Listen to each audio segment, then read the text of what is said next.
I am lovable. I am not my scars. I'm not my Yeah. shadow. And and I think that's the fear, is that we feel like we go into the shadow, it will destroy us. And I did it over and over and over and over again.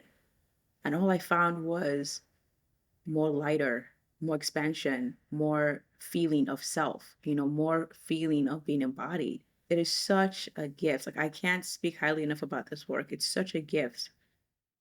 Hello, I'm Andrew Daniel, and in the interview you're about to watch, you'll see a conversation between myself and one of my clients, Chi, who wrapped up her private program with me 6 months ago. This format is a little bit different in that we're going to catch up with her after 6 months of going back into her life and experiencing the long-term effects and results of doing Cinesomatics. She shares the major lessons that she learned during our time together, plus all of the things that has transpired since then. Enjoy. Why don't you share a little bit about yourself, how you found me and got into this work, and then we'll go into some more conversation. My name is Chi, Dr. Chi, and I found you at a time where I'd already been going through a lot of self-analysis, self-healing, uh, transformational coaching. A lot having to do with the breakdown of my marriage and all of the repercussions that came out of that. It really forced me to deal with my relationship with my culture, which is very anti-divorce, especially as a woman. It was very taboo, and I was really thinking that I come to a place where I was at least stable. I'd done a lot of coaching, read a lot of books, done a lot of healing, figured out ways to kind of use some healing tools on myself, and really felt like I'd gotten over at least the worst of the breakdowns in my relationships with my family, my relationships um, with myself, actually, with myself, actually.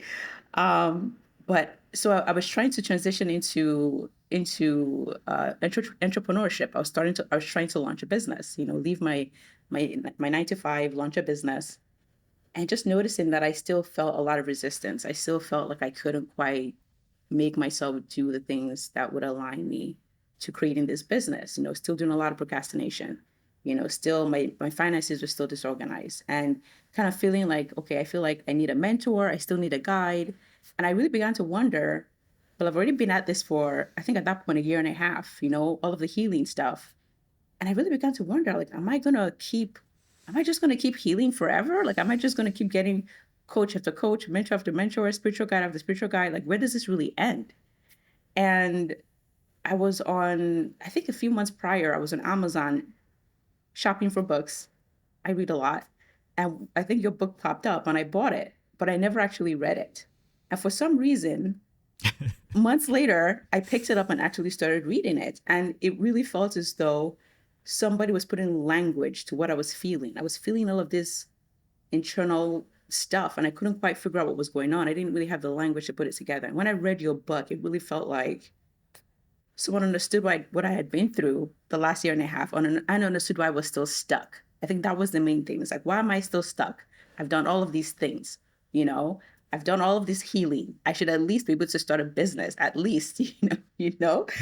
And so even before finishing the book, I booked my initial call with you, the initial assessment, Okay. and Brave. I really didn't know what I was getting into, to be very honest. Just Yeah. from reading the book, obviously, Nobody does. obviously I could tell that you were very direct, very blunt, no holds barred.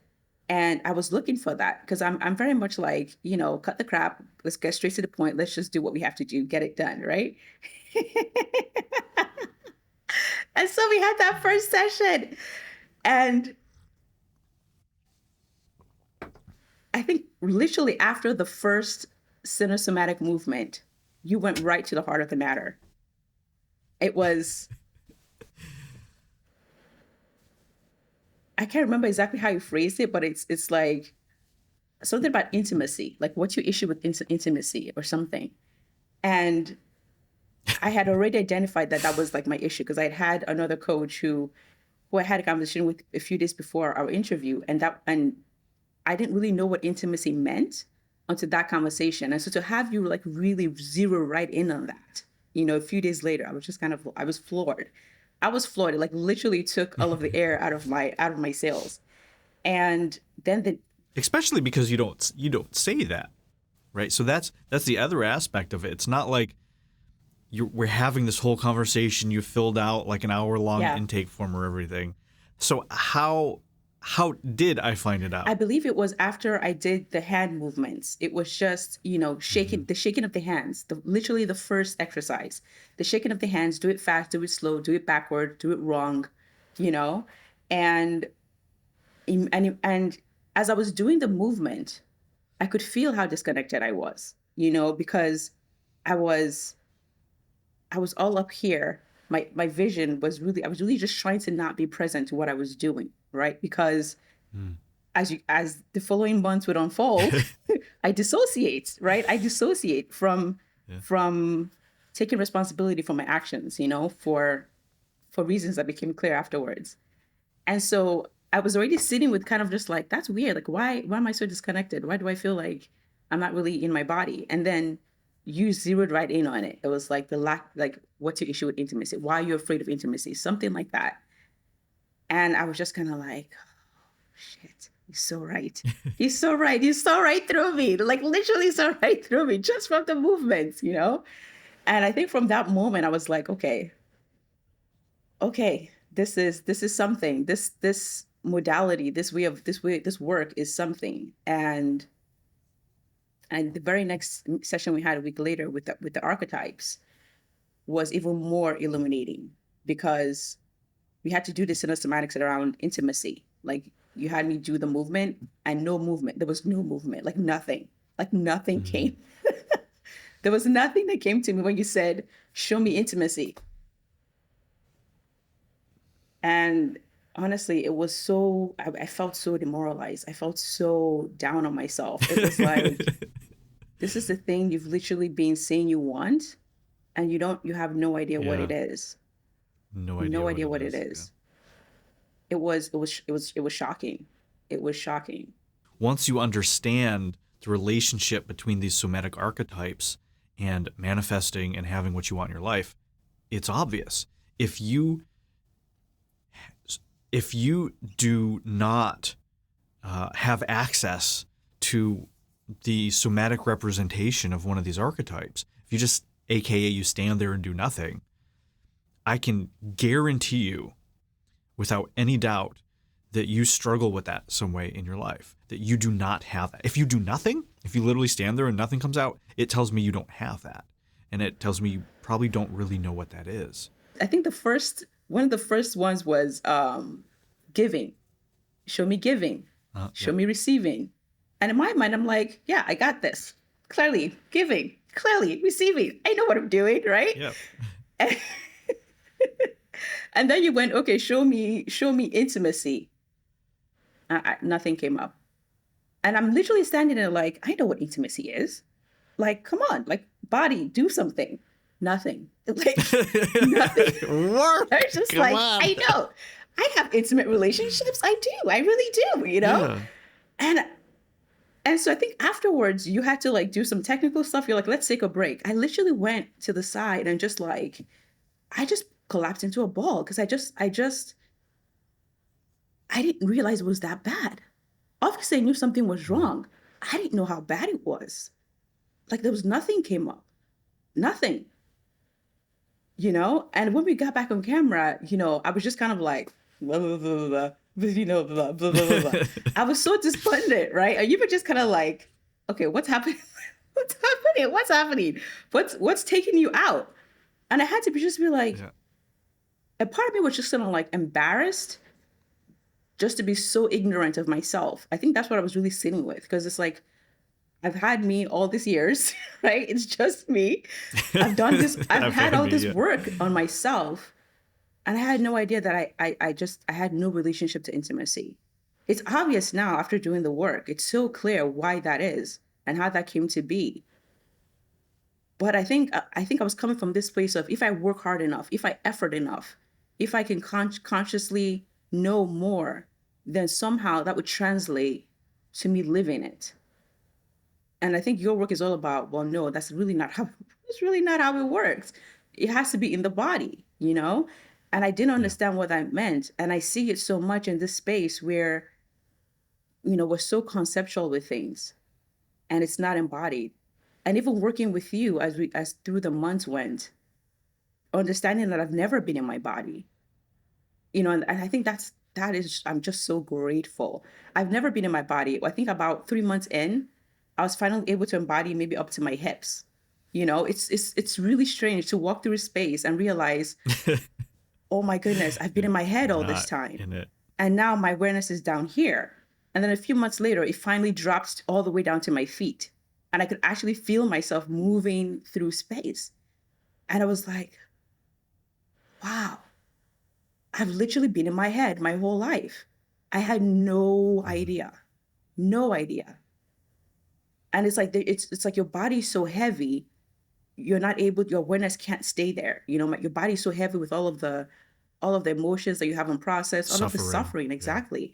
You know, my awareness was always there, always thinking, always using my intellect to move through the world and to plan and to strategize and to avoid suffering, avoid danger, you know, Avoid feeling. avoid feeling, completely avoid feeling. And yeah.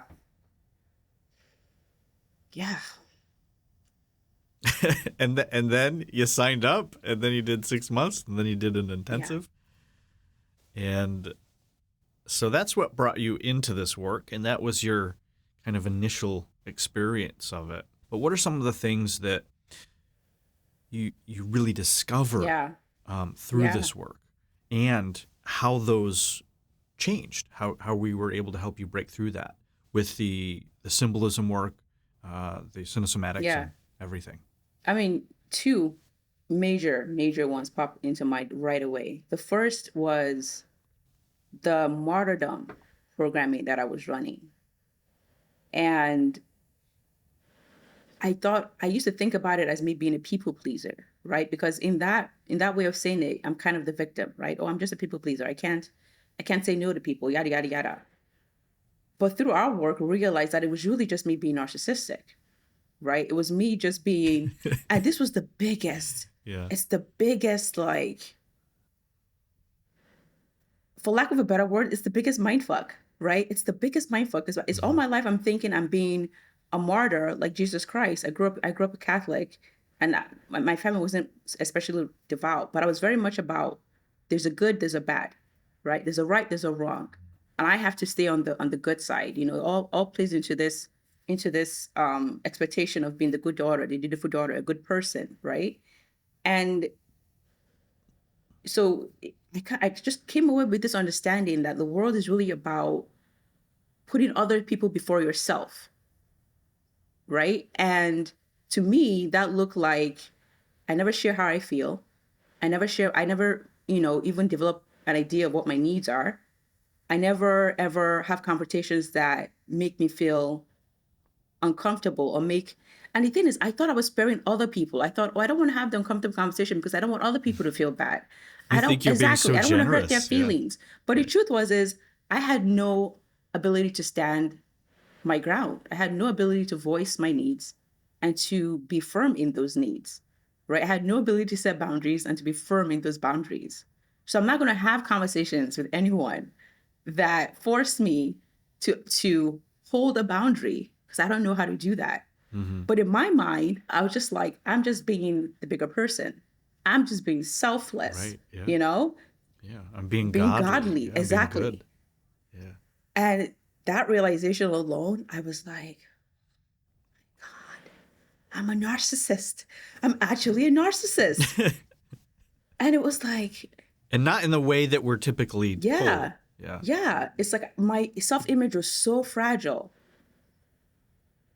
I presented to the world like a very strong, opinionated, independent person. But my self-image was so fragile. I had to avoid anything that would possibly threaten it because I didn't have the ability to defend it at all, to stand by it, to embody it. It was just a smokescreen. And I think that's the biggest thing about intimacy. It's just kind of like, When people don't know you, they can't really love you. And it sounds obvious, but I've never actually had the experience of allowing somebody to see me in my shit. And this is what we're really afraid of, right? Like, so somebody's going to see us in our shit. Yeah, Intimacy. intimacy, right? See us in our shit, and they're going to be so repulsed. They're going to be so turned off. They're going to be so just disgusted that they will, whatever good feelings or whatever goodness in your relationship will evaporate, will evaporate into smoke, you know? And I think our relationship is really the first time anyone's seen me in all of my ugly. You're literally the only one who's seen me in all of my ugly. And I could feel that it did not change the love that you had for me or the love that you saw me through. You know, you didn't change your way of seeing me. It's hard to describe, but there's this, you know, I could feel like this didn't diminish me in any way. Because you can kind of tell when other people, you have experiences with people Yep. and, you know, they start looking at you different, You tell right? them a little something, and they're like, Yeah, they start looking at you a little, you just kind of feel like, oh, I yeah, shouldn't have done that. And I never got that from you. You know, I right. never got that from you. Yeah. You know, if anything, it was such a relief, you know, I could let these pieces go and realize, oh my God, that wasn't even me. Oh my God. Oh, this new thing that came up. Oh, this is me. I can actually feel me more.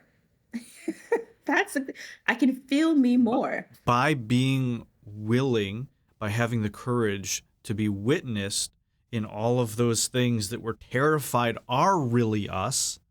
And so, in a space that is not like a liberal college safe space, but in a real safe space where you can share all of the shadow, when you can say everything, when you have freedom of speech and expression of everything, to just really be what you're feeling and be in it and share it in a place of Yeah. unconditional love, in a place that isn't looking only at your Yeah. image. If you don't know me, how can you love me? Well, so many of us don't know each other or Yeah. ourselves because we're caught up in that image. And so, in a space where you're able to surrender that image without being judged, rejected, attacked, ostracized, made wrong for it, shamed and guilted, all of these things that a lot of people experience growing up, it allows that healing to take place. It allows you to do what you just said, like, oh, I am so much Yeah. more than this. That really isn't me, but I need to be willing for that Yeah. to be me in order to feel it and experience to be able to let that go and say, oh, Yeah. that's not. I'm actually so much more than this. But it's really hard to discover that and go there if you're in an environment that is constantly Yeah. attacking it or putting it down or judging it or doing all of those things Yeah. to it. The second arena of massive revelation was my relationship to being a woman and my relationship to the feminine. This was this was flabbergasting because I already came in thinking that, oh, I've just spent the year and a half doing all of this healing work, reconnecting to my feminine, you know, reconnecting to my intuition, having huge strides in those. Like all of those worked really well for me. Like I'd already come such a long way, you know, and really, really just, but again, I never dealt with my actual relationship with being a woman. And there was so much suffering there. And the intimacy issues were so tied up in that as well, right? And my definition of love as well. I remember I remember when I was telling you about this guy that had come into my life. But I was like, well, initially I was excited, but then I was just kind of like, so much work, you know? I don't know if I'm ready to date. It's just so much work. And you were just kind of like, you're like, what is happening? Like, what? Love is work? Like, what is? And even you were just kind of like, okay, where's this coming from? Let's do this in cinesomatics, right? So we did the cinesomatics, and it was like, show me being a woman. and I can't remember what it was, but it was just like drudgery, drudgery, drudgery. Show me love. And it was like effort, effort, effort, right? It was like effort put up. It was like, oh yes, this was when I did like the front doesn't know what the back is doing. Like it's always like a facade. It's a performance, right? Oh, The performance yes. Uh-huh. piece. Love is a performance, right? When I'm in a relationship, I have to perform, right? And all of these tropes, and even as I'm doing these movements, even me myself, like just like watching myself, I'm just like, what is happening? This is what I think about love? What? You know, even I was Yeah. like, what? Well, it's not what you think about love, it's what you feel, Yes. what's in there embodied. Yes. Yes. Because you thought up here, you're like, love is great. I love romance novels. Yes. But then in your body, that's Yes. what it Yes. was. And, you know, and then I think I had to write out all of the words that came up associated with being a woman. Oh man, that got dark. That got dark. There was so much suffering in that, you know, like, you know, less than, Yeah. no voice, you know, slavery, shadow, put up and shut up, um, be seen, not heard. Like all of the tropes were there. You, Men's needs matter yes, more than your yes. needs. You know, giving to the Right, all masculine, this you stuff. know, and then even my definition of the masculine, I didn't have a, you know, I think my definition of the masculine was like fluid, right? It was structure, like, you know, structure, show me structure. And I think I Okay. did waves.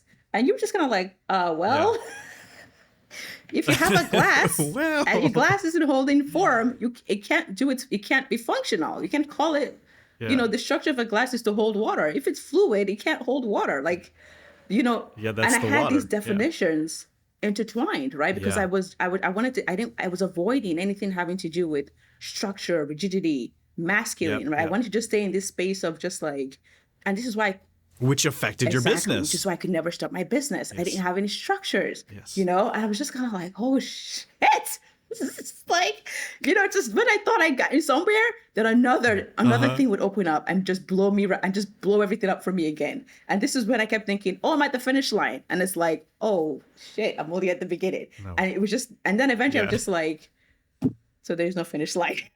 There's nowhere we're going. This is it all right here. This is your this life. is my life. Yeah. And I think at some point, actually, I've never ever once regretted doing this work, but I think about 4-5 months in, we had the ouroboros session.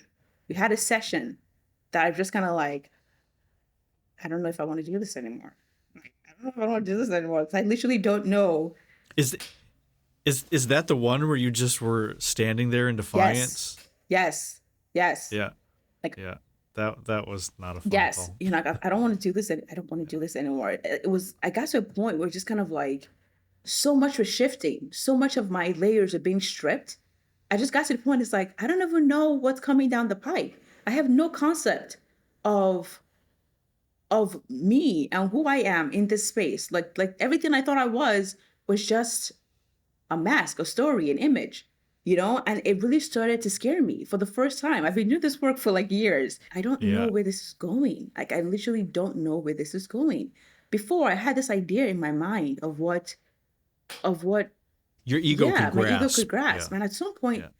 I let that go. And that ouroboros, there's something about that ouroboros image that, like, subconsciously, I think it was so triggering. It was so triggering, you know? Right. And then the next call, I was just kind of like, fuck Yeah. you. I don't want to do shit no more. Like, I'm not performing anymore. I'm not performing for you anymore. I'm not doing it whatsoever. Like, forget it, you know? So, Uh-huh. yeah. It's interesting, right? Even then, you were like, "I'm not performing for you anymore." Yes. Right? Because that dynamic Yes. comes up. It's like, I mean, Yes. you have race, you have masculine, feminine, you have authority, you have parental. Like, I'm a pretty perfect trigger Yeah. for all of those things Yeah. for you. Yeah. And so that element of coming up, it's like, well, you could either take it personally, right? You can either fight it, as you did in that moment, or you could use it as a path to healing. And so what happened? Yeah. So I was so sure you were in the wrong after that session. I was like, you're wrong. it's not me, it's him. Like, there's nothing, like, I'm not performing anymore. I was defending my right not to perform. Like, I don't want to do this anymore. And I'm standing my ground. And this is my Yeah. boundary I'm setting, which I'm learning from you. So I'm Uh-huh. not doing this no more, right? Right. Oh, you start to use it against me. Sure, right. I'm setting a boundary. I'm not going to be moved, you know? Yeah. And I think after the next week, I processed that. And what really came through was, oh, wow. So even in this dynamic, you were performing. There was still this thing of seeking approval. Yep. I got to do it perfect. I got to take it all the way. I got to be as extreme about this. I got to just be as extreme. I have to do this the best, you know? It was so subtle. It was so subtle. And I think in that session, that was when I finally had to face the fact of, oh, there's still like a seeking external validation thing going on here from you, toward me. And it's like, even though you're doing it for yourself, there's also this element of you're doing it for him because he's the authority. This is the modality. You do it perfect. Like, there was still this thing running, and I had to face that and release that, And Yeah. I think after the ouroboros, till this day, I can't even pinpoint exactly what it was. These symbols, we don't know how they're going to work. Like, for all the other clients I've had that looked at that, they don't react how you reacted. And so that's one of the powers of the symbolism, is that it's not even necessarily what that symbol really represents. Like, at its core, like if you were going to say esoterically, the symbolism of the ouroboros is not performing. But the context and the energy and what was brought up for you and how you related to it. And that was really, I think, what did it for you. It wasn't the symbolism itself. It was how you were relating to the whole process of looking and integrating that symbolism and the process and dynamic of the sessions. And so your relationship to that in a way that was never evoked before because of what that symbol evoked for you and your relationship to responding to it, that's what brought about this, massive shift. And I remember being so turned off by the image. Even looking at it was bothering me. One of the things that came through afterwards was like, it was so ugly to me initially. And I think one of the things that came through, as I was watching the replay afterwards, was like, there was something about that image that represented me. And in me seeing it as ugly and as abhorrent, it was like me seeing myself as ugly, as an abhorrent, right? Yes. Because I'm so much about that transformation process. Like, if you ask me, one of my core values, it's growth, expansion, change, right? All of the things. And so why would this image that literally growth, expansion, change is part of that symbology, and I'm so triggered by it, right? It was so ugly to me, right? Looking at it was just causing me so much turmoil. And eventually I was like, this is how you see yourself. I've always kind of felt a little bit guilty that I could undergo change and transformation. I could let go of things so much easier than other people, right? Because you're kind of taught to hold on to things, right? And I've never really subscribed to that. I'm just like, this isn't working. I'm on to the next. Like, let's drop this. Let's go. We have to move directions. Great. Let's do it. It really made me confront, like, I think I kind of felt a little bit evil. Like, there was like a root of evil in my ability to do that. Almost like I was uncaring or unfeeling or cold-hearted, right? Sure. And I think that was what was triggered. I think I'm actually articulating it better now than I was able to do back then, kind of counteract that sense of I'm evil. Well, but if we can do this transformation thing really well, then that has its own value.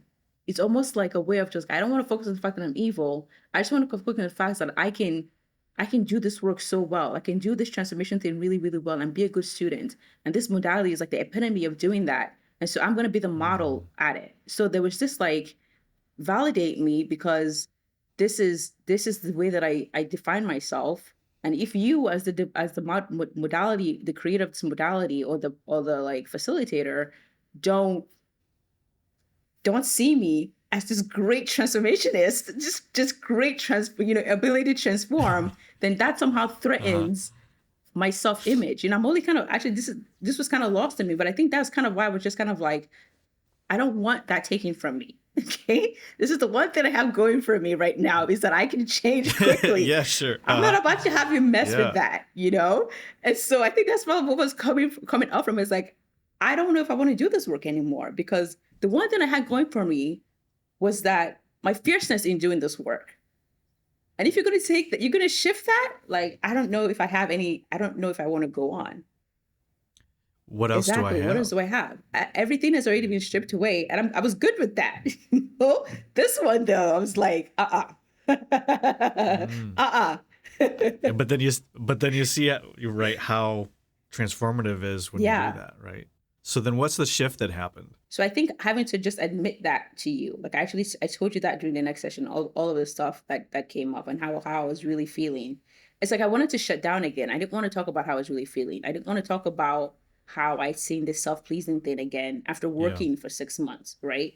After doing all of this work, that layer still came up. Like I didn't want to talk about the masculine feminine dynamic. Like I really didn't want to admit that. But again, after you do the thing that you think is going to annihilate you, right? After you have you say the ugly truth, it just ends up not being a thing. You know, we talked about it, we processed it, and it was totally fine. And I continued. I went into work with you just fine. I actually went on to have the 3-day intensive with you. Yeah, then you went even deeper. I went even deeper. Yeah. In that point, I couldn't feel the trust I had in you anymore. That was the other thing that shifted from me. Remember, like I've always had this like really strong connection to you and this container and what you provide. And I lost that in that session. Like I couldn't feel it anymore. And it's like that safety, that sense of safety was lost for me, you know? And so it was really trusting. And I remember you saying this, it's like, but look at the track record, right? Look at everything we've done so far. Is there anything that would lead you to feel like safety has been lost? You know what I mean? And so it's really just kind of trusting what you've already built, right? Don't take just one, the most recent data and throughout every other experience you've had, all of the other energies that you've experienced together, all of the other embodiments. You take this one contrary perception and you want to just throw it all away, you know? Yeah. I remember us having that conversation, you know? And it was a really good one to have. It was a really good one to have, because I do have that tendency of just being like, oh, you did this wrong thing, I'm done with you, right? You know, after I've been running that self-martyrdom, giving. And this is what came up in that session. I'm giving so much. How can you not see me as perfect? You know? And so after I'm giving so much, and when I get one data that, your perception of me isn't what I want it to be, I'm out. I'm done. This is over. No, I don't want to do this anymore. Yeah. Well, it's also very challenging for me too, because and that's one of the elements that I think some of my clients that have this narcissism or martyrdom or whatever stuff going, they don't realize that I'm a person too. And it's like I feel like I do a really good job to be this still pond, this accurate mirror, this reflection, that I see you in these ways that are conducive to love and to truth. And so I'm showing up just as much as the clients to this work, because it's not just me running a script or analyzing. I'm in feeling. So everything that you're feeling, I'm feeling. And so when you feel like all of a sudden you don't trust me and you throw all of that away after I've earned, I believe, I feel all that trust that I've shown up to you, and I've pulled you in all through your deepest, darkest hours and all of this stuff. And then you say, fuck you, I don't trust you anymore. Yeah. I don't feel safe. It does hurt. And I have to be willing to hold that space and understand it's not personal. Because if I trust myself and I trust the work and I trust the feedback I'm giving, I understand that you're really, really triggered in something, like something is really activating you with that track record. You know, if I've abused you the whole time, if I've been lying, if every time if like 80% of the time I give you feedback, it's not right. It's like, oh, okay, maybe. But when it's also as well, like my track record says, even if this isn't perfectly right, like even if maybe this one time the feedback is off, for you to just throw it all away and have that feeling that I'm now a bad person, it's tough, and we don't always realize the effect that we have on other people, that these decisions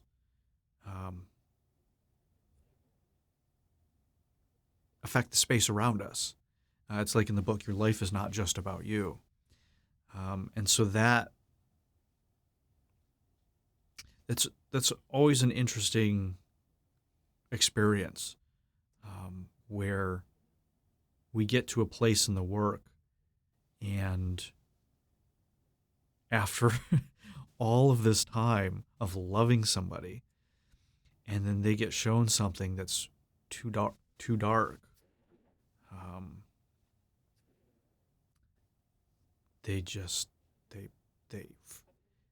they freak out.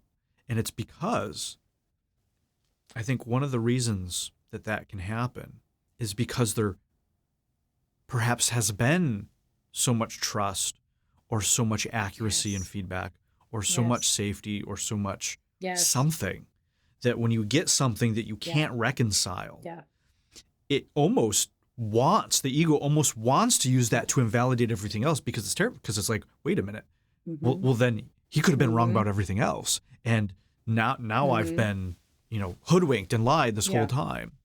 And so that's kind of why I had that conversation with you about this track record. And it's not just a subjective track record. Everything's on video. You have the movement of your body. You have the results of your life.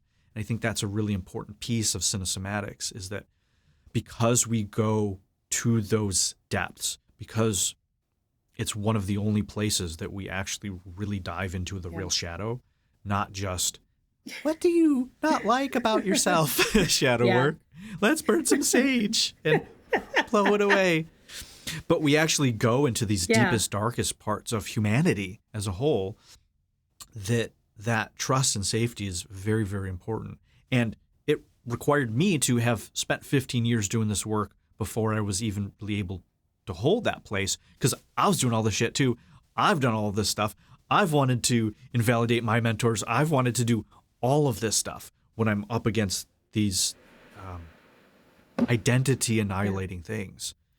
So I just wanted to, but I wanted to talk about this for a minute, because it's not something that is really ever talked about. Because I don't think most facilitators really show up to that level, or their clients don't necessarily always have that courage or willingness to go to the levels you went to as well. It takes two, right? Because I can only facilitate you to the depths that you're willing to go, and the depths I'm willing and able to go to. And so it's an important conversation to have for both people that are practitioners and or clients listening, because these are real dynamics between real people, and it's easy to forget that the client's a real person or the facilitator's a real person. And I think that intimacy, that connection, that you feel that I still love you in your deepest, darkest shadows, and especially when you don't trust me because of a distorted projection and all this kind of stuff. That's, in my experience, what allows this work to go where no work else goes, because that real connection is what heals. Being seen and witnessed in that space, still having somebody that's showing up despite you feeling that way, and still choosing and showing to say, it's okay. Yeah. And then that also being an example for you, a reference point for you to take into your life, into your family, into your clients. Yes. Yes. It's huge. One of the things I got out of your work is that I am lovable. I am not my scars. I'm not my Yeah. shadow. And I think that's the fear, is that we feel like we go into the shadow, it will destroy us. And I did it over and over and over and over again. And all I found was more lighter, more expansion, more feeling of self, more feeling of being embodied. And it's such a gift. It is such a gift. Like, I can't speak highly enough about this work. It's such a gift because there's nothing I've encountered. I subsequently did ayahuasca after our intensive. I always stopped working together. And I have to tell you, I did ayahuasca with a group of other women who had not done the work yet. And the plant medicines, even in doing plant medicines, this work was still such a benefit, because I feel as though I was able to integrate all of Yes. the awareness downloads and consciousness Yep. consciousness upgrades from ayahuasca, because I knew how to integrate. I knew how to embody. I knew how to be aware. I knew how to be Feel, present right. and to feel. And I got to tell you Yeah. how much everyone's kind of still stuck up here. Like, I recognize it now. I recognize it now, and it's like, oh, the suffering, right? The suffering, and how we just like project that into other people. Well, we learn all of these things, and we're so psyched about being spiritual, and we're not just human, and The cosmic all of answers, the esoteric, the these metaphysics. things, Yeah. and Ooh. and it's not embodied. We're just talking about it. We're just like doing these. Let's Yeah. do this cleanse. Even plant medicine, it is sort of people. We kind of think it's a shortcut. I thought it was a shortcut initially because I didn't know what it was about. And it's like, no, this is just more opportunities to embody. This is just more opportunities to embody higher states of consciousness. Better, more functional ways of being in the world. It's really what it ends up being, right? It's just another avenue of embodiment, more functional ways of being in the world. But when you actually haven't done the work, then, man, your interactions with the plant medicines are so different. It's also the intention. Because if you Yeah. come into it, I mean, you had such an advantage coming into it, knowing to stay embodied, Yes. that it's about Yes. feeling, knowing about your ego, knowing the defense strategies, Yeah. all of these things. And then you go into something like this. You're maybe not fully equipped, but you're very well equipped to understand that it's not about ascending out of your body, that it's about going somewhere else. That it's here to rescue you and save you, that this is a panacea, a silver bullet, Yeah. any of these things. So you go into it with a completely different framework of reality and self-discovery and Yes. responsibility, versus somebody that goes into it who's being a victim, Yes. who's abandoning themselves, who's in their head, who's caught into a spiritual fantasy land, who is looking to escape, who's looking to bypass all of their pain and suffering. Nope. Well, these are gonna kind of force you into it in a different way. And so, one of the differences is that we can get into some aspects of this work that is lucid shamanism, essentially, when we really kind of start walking that line in the unconscious realm. One of the benefits and also the downsides of the plant medicines is that it kind of takes your choice away after you make the choice. So you make the choice to do it, and then you surrender. It's going to take you where it's going to take you. And you may remember it, you may forget it. It may be a bad trip or not. I don't like that word, but you understand. And so then you have to integrate it. Then you have to come off of it, and then there's all this integration to happen.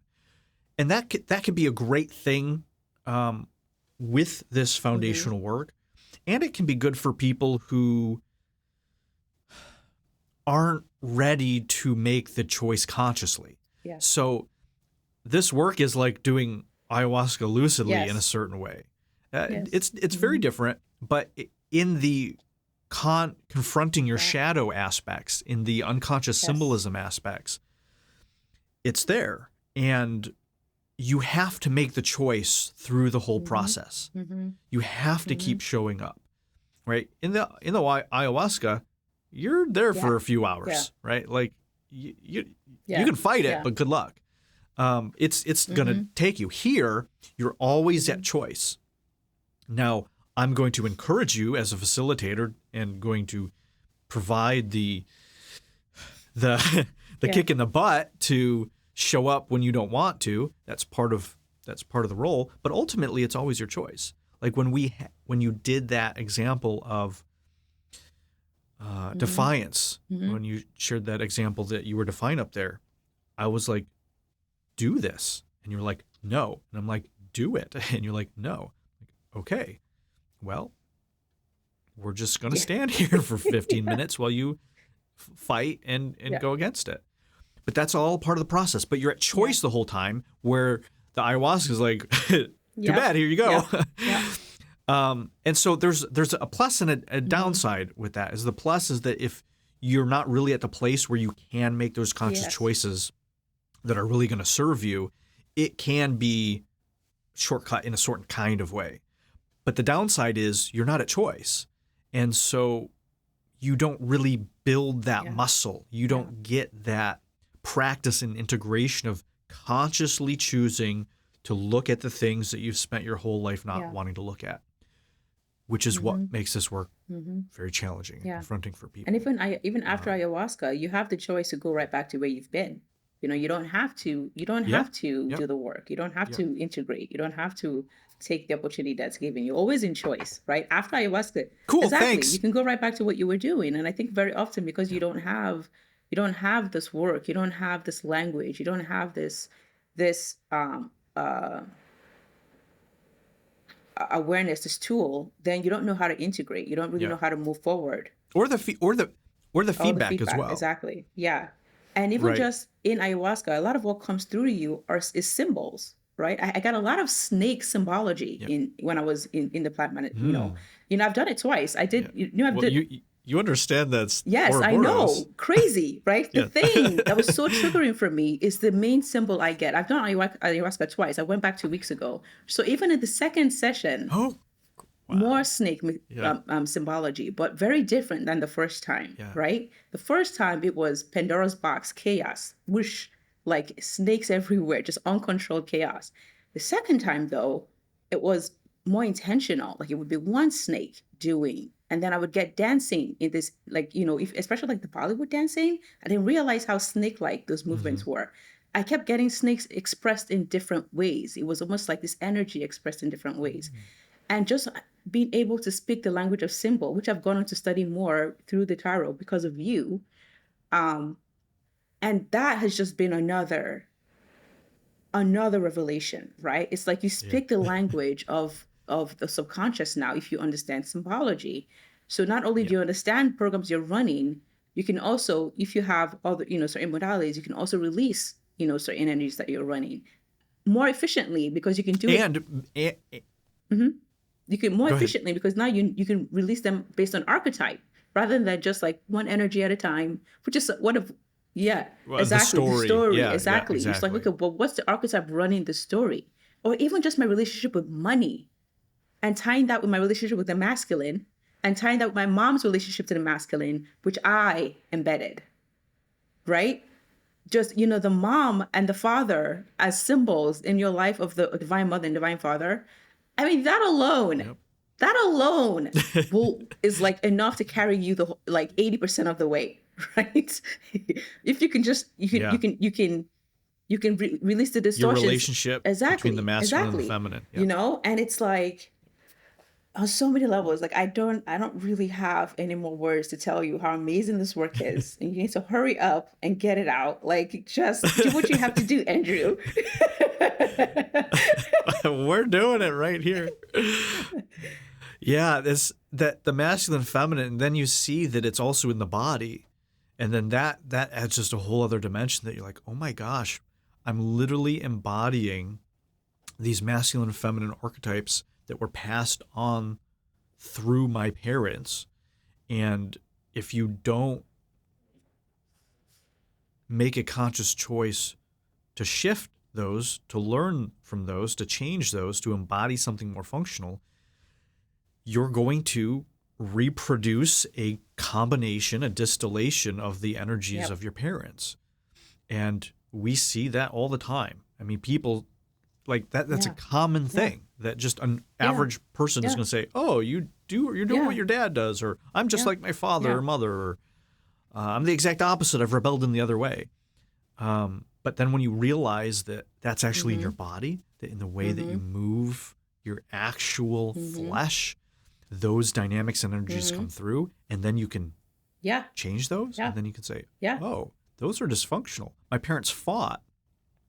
There's a great quote. I think it was, I don't know, from a dating coach or a hypnotherapist or something. And it was, it's never too late to have a good childhood. And this is really a testament to the ability to say, all right, this is the life that you were dealt. You can be a victim to it or not. And you have to acknowledge it, right? If your parents were abusive, you have to be able to admit that and say that. If you hate your parents, you have to be willing to go there and say it. Otherwise, a lot of people just cover it up and hide it, pretend, and right, they're in denial of these things. But if you can finally tell the truth about what happened, then move through the victim element of that, right? Say, okay, well, this happened to me. Yes, absolutely. I'm not like the sole creator of my parents abusing me. I mean, that's crazy. However, I'm still at choice. I can still respond and react to that in a certain way. I can still see a higher spiritual process that's unfolding, maybe even before I got here. Okay. Without giving my power away to it, because it's really easy to go into karma and past lives and a lot of this spiritual bypassing stuff. That's to help you find peace. It's not to bypass the work. Yes. And so then you do that process and work, and then you can literally have a whole new life. You say, all right, yes, my parents did do that to me, but I'm not a victim to it. I'm not held hostage by what I embodied as a child and what that keeps recreating in my life. And then by seeing how I show up in my own self, in the masculine and feminine, and then how I relate to those archetypes through the Cinesomatic movements, I can begin this healing process, because it's the healing process through feeling it and facing it and going into it that shifts everything. And then you can start rewiring your nervous system. You can then start practicing and finding more functional ways of being, because it's the healing process opens everything up. It clears it out. It integrates all of this wisdom. It gets you back into relationship with the resources that were locked up in the shadow. But it doesn't necessarily make you more functional. It doesn't necessarily, like, if your parents had a bunch of things around scarcity, you can heal that scarcity mentality and wound, but it isn't necessarily going to give you the reference points and tools to go and make millions of dollars. Yes. And so the other aspect of this work of the healing and integrating the masculine and feminine and get into relationship with it is, how do you become more functional? All right, I don't hate my parents. All right, I can stand up for myself. Okay, I'm not a victim. All right, I'm not carrying all of this burden and suffering anymore. Okay, well, that's going to get you a lot further. That alone will propel you forward. But the other aspect in this work is, how do you actually become more functional? What does it look like to have intimacy that works? What does it feel like to embody the movement, the choices of setting boundaries, of standing up for yourself? What does that actually look like? And then getting the feedback through the video and the movement process on how to do that in a more functional way. But in a way that's yours, right? Not in a way that I say, all right, Chi, this is my way of doing it, and now you have to copy me and be like me because I have all the answers and I know everything and I'm better than you at everything and I'm the grandmaster of everything, and just do what I do and you'll be like me and have the girls and the money and the cars and the boys, whatever it is that you want. Yeah. Right? It's not that, because that just is an assembly line of Yeah. clones. It's you're abandoning yourself to have what somebody else wants. And through this seduction, through the envy, yes, you're advancing and learning, but you're also abandoning yourself in the process. So there's this other element of becoming more functional through a process, through the cinesomatic work, where you're re-embodying more functional archetypes that come from within yourself. You're getting feedback, you're getting guidance by somebody who says, yeah, that doing this to make money is not going to work. Yeah. So you need that feedback, right? I have to be at least at a certain level to understand and see when you're being codependent, when you're abandoning yourself, when something looks small, when something's not serving, etc. So it's another thing that makes this work different, is that the facilitators and practitioners have to kind of already be at a certain place. They at least have to not have the filters and distortions and running them. And so through that reflection and that process for your own self-discovery, you're guided and facilitated for you to become more functional, to embody more functional ways of being in your life. And so that takes us to the point here near the end of this interview of how have you become more functional in your life? So in these past 6 months, what are some of the ways that this work not only helped you heal, but actually made you perform, not perform, but to make your actual ability to do whatever it is in your life for your intimacy, your relationships, your business, your career, your joy, your parenting, all of these things. What have been some of these things that have transpired from that over these past 6 months? Absolutely, definitely. My relationship with my mom is one of them. So I've continued to assert myself, And so, for example, she asked me, we're not even going to get into this, but I have no issue setting boundaries with my mom. Or speaking, it's not even about setting boundaries with my mom. It's about speaking the truth to her. I'm not worried about how she's going to take it and how she's going to somehow make me feel bad about it, etc. Because I've continued to do it over and over and over again, So that's actually super, super clear to me that's embodied. The other massive transformation is my relationship to my space, and this had a lot to do with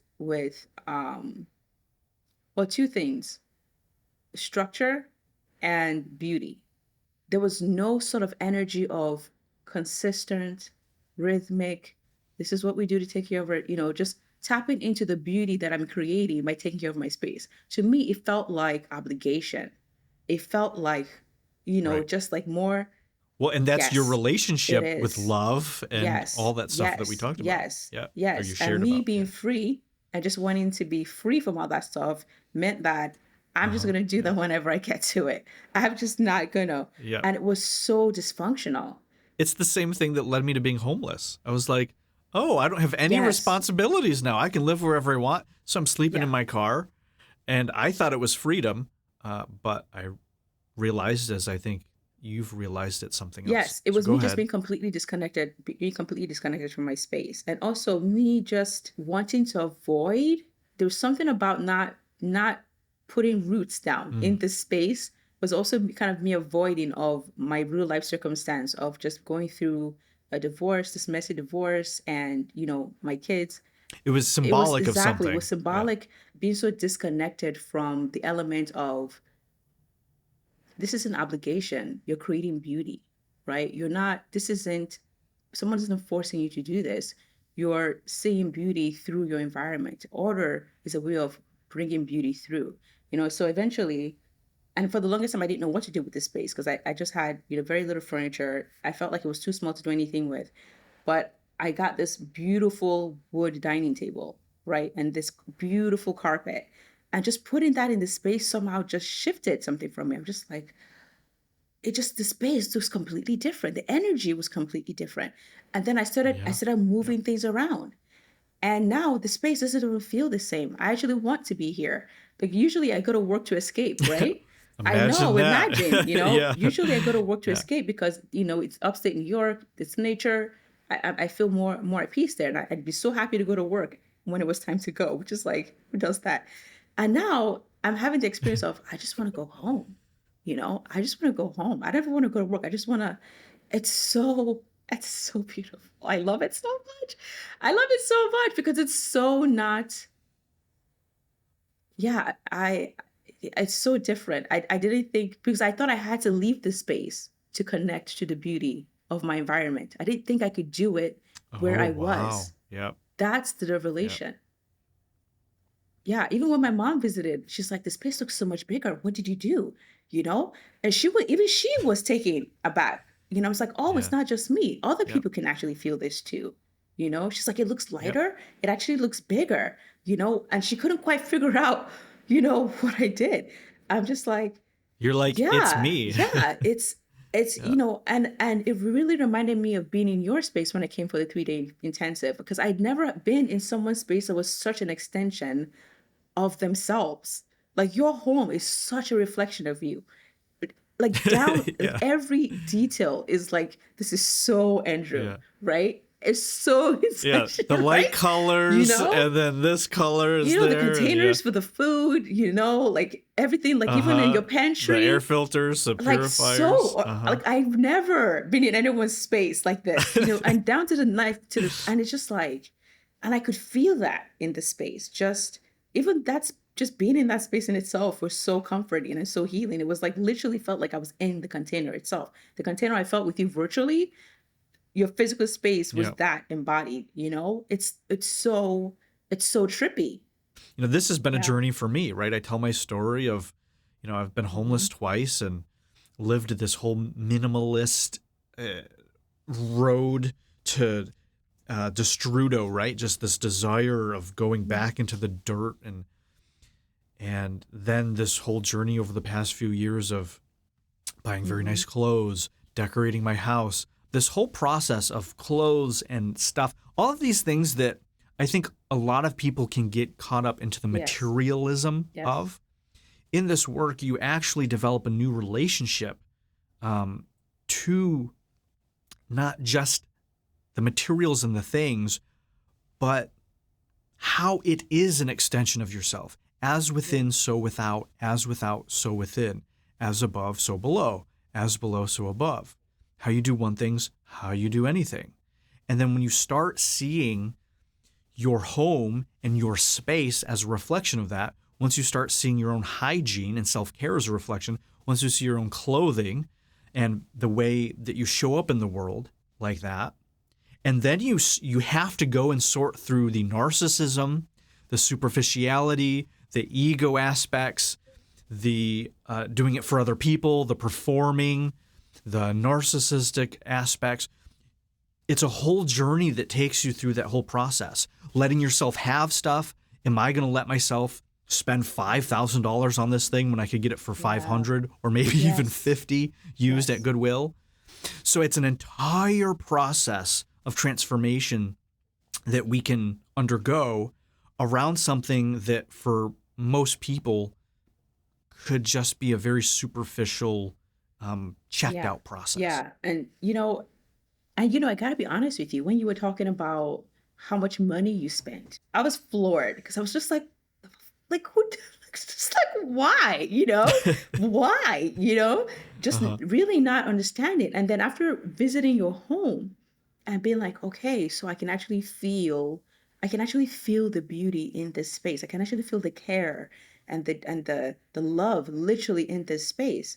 And I came home and I was like, okay, well, obviously I'm not just going to go around and just start spending money so I can copy you. Like that's not embodiment, Exactly. Right. That's not not it. it. No. So I was like, I have to figure out a way. And I think this is just something I did on my own. I just bought flowers. I'm just like, I just wanted to bring more beauty into the space. And so I bought flowers and I just started doing that. And it stayed that way for months, and that was all I could, that was as much beauty. That was my start. See? Okay, yeah. That Orchids. was as Yep. much as I could And hold. and Yeah. someone Somebody give that to you. to me. Yeah. Yeah. Exactly. And that was for years. Having a couple orchids was as much beauty as I could hold as well. Yeah. Yeah. Yeah. And then I think it was it after I did ayahuasca? I can't remember now. Is when I bought the dining table. And it was the first Mm. time that I I've bought something and actually felt a connection to it. You know, I don't know if it's because I was so disconnected for a long time. I never saw my space as an extension of me. You were actually the first person to bring Right. that into my awareness. Never, ever have Okay. I thought about it that way. And I couldn't even, and for Yeah. the longest time, I couldn't, like, I conceptualized it, but I couldn't connect to it because my space still looked how it looked. Obviously, it's like, take the feedback, right? I'm very, very, very, right? I'm Yeah. very intentional about Uh-huh. feedback, Yep. because I used to get lost in fantasy all the time, right? But while working with you, it's like, Yep. what's actually happening? What's the actual feedback? And it was like, well, look at your space. It still looks the same. So this is still not embodied, clearly, right? So I bought the flower, and then I bought the table and the carpet, and I'm touching the fabric on this carpet, and it's not expensive. So this is definitely not a money thing, but for me, it's beautiful, Yep. and it works. So and I Yep. was like, and I literally got that feeling that I had in your space of beauty. I literally had that same energy Yep. come through. I was like, oh, this is what Angie was talking about. And so now I started taking care of the table. I started Yep. taking care of the carpet. Another shift Yep. that's happened is I actually started dating. I think when I started working when I started working with you, I was just kind of like, yeah, I think I'm done. I think I'm done. I don't think I'm gonna be. I know. I think I said, oh, maybe in a few years. Uh-huh. It was something like it was out there. This was. I'm not something I wanted to Yeah. do anytime soon. And now it's like, okay, I actually went on a date, and it was so interesting to notice what I was attracting versus what I used to attract, Yep. right? So different, so different. But what I also did was I took the feedback. Pretty So cool. cool. But I also took the Yeah. feedback because I could also see because there's still some things here that are dysfunctional, right? And Yep. I could actually see it. I could actually see it. And it's so incredible. It's so incredible because now meeting people isn't about me performing. And I showed up so differently on that date than I normally do. I was actually Wow. Yeah. authentic and honest and Vulnerable. vulnerable. I actually shared Yeah. shared who I really am, you know, like it's incredible. It's incredible. And if it works and it connects Yep. and it resonates, beautiful. And if it doesn't, I take the feedback, you know? And beautiful. you know? Yeah. And it doesn't mean Yeah. that emotions don't get involved. It doesn't mean my feelings don't get hurt. But I can actually process that. And I don't have some story about I'm a horrible person. I'm not deserving of love. I'm less than da da da da. Like there's none Yeah. of that. Yeah. Yeah. Yeah. Yeah. That's amazing. That's freedom. That's peace. That's Yeah. priceless. Yeah. Yeah. I mean, people spend millions and tens of millions of dollars trying to arrive there through, you know, all these other Yeah. paths. And it's like you can't buy that. You have to choose that. You have to show up. You have to do the work. You have to have the courage. You have to have the willingness. You have to develop the character. That's why it's so valuable, Yeah. um, And it's so because you can't buy it. You have to you, choose it. You have to show you up know, it's for it. it's this is literally what it means to be embodied. I think we hear that word thrown around so much, and it's they're talking about something else completely. I think. It's like they're talking more Yeah. about like the Uh-huh. somatic Yep, it feeling is. in the body. Like that's not embodiment. It's strange. It's strange the definition to me now of what people Yeah. call embodiment. So this redefining to more functional definitions, to more accurate definitions, is essential as we start this work, because you could spend 10 years doing embodiment work and you're all in your head. Yeah. And it isn't going to have, it's going to have like 10% of the effect that Yeah. it could have had. Surrendering, right? You can spend your whole life thinking surrendering is about failing a battle. Rather, then letting go of all the defenses to open up to intimacy and trust and Yes. faith. So our definitions of all of these things are really, really important. And so through this entire feedback process of the video, of the embodiment, that's why the somatic archetypes are just so, so powerful, is because it reveals the congruency or incongruency between your mental definition of the word and the actual embodied definition. And it's the embodied definition that is the thing that's actually getting you the results in your life, not just the thing up here. Yeah. We're going to wrap up. You've shared a lot of great stories. Any final thoughts? Any of your biggest takeaways? Anything that you would tell people who would be interested in this, who this could be for? Any closing thoughts like that? Well, this is for everybody. I think my intention when I started all this was to be free to make choices from a place of complete free will, whatever that looked like. To just this obligation, this people-pleasing thing that I was running, that was so embedded culturally. And I think I just don't know any other work, even with plant medicines, that can give you the results that this gives you. And I think the biggest thing for me was going to the thing that scared me the most and realizing what was on the other side of that and what was so afraid of feeling. I think that's what I got away from this is I was so afraid of feeling. I was so afraid of being in my body. The body was almost the enemy, right? The whole idea was to escape living because living was so painful. I was in so much suffering because I couldn't allow myself to feel. And even for the longest time, I would have to feel the deeper feelings away from you, like in between our sessions, right? In the sessions, we may penetrate it a little bit, you know what I mean? Yes. But I really Yeah. couldn't feel fully everything unless I was in private, to be in my own shit until we did the in-person session where there was nowhere to escape. There was nowhere to escape. You put that in the testimonial, yeah. There was nowhere to escape, and I had to do it. Nowhere to I had to go. do it in real time. And since then, in real time, yeah. I'm just so I don't even think anything of it. If I need to cry, I cry, and if that means like Great. I have boogers and snot coming down my face, that's fine. Yeah.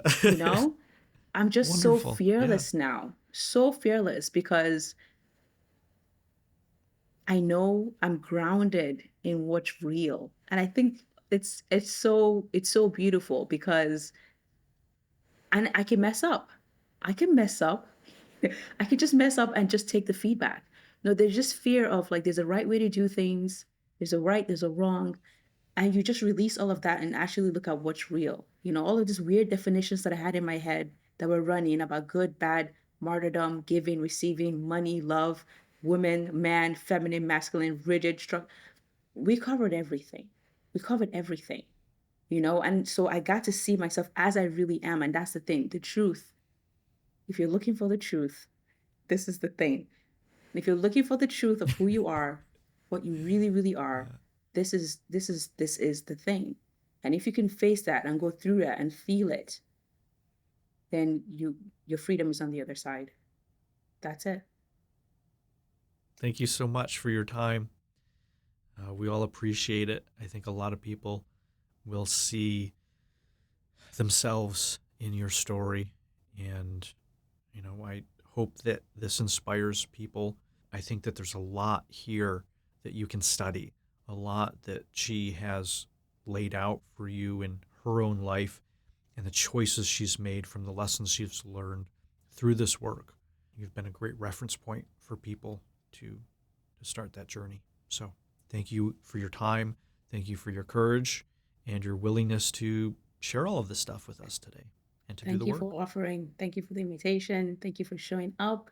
And thank you for just holding such a high standard. Such a high standard. It's truly impressive. Really impressive. So thank you.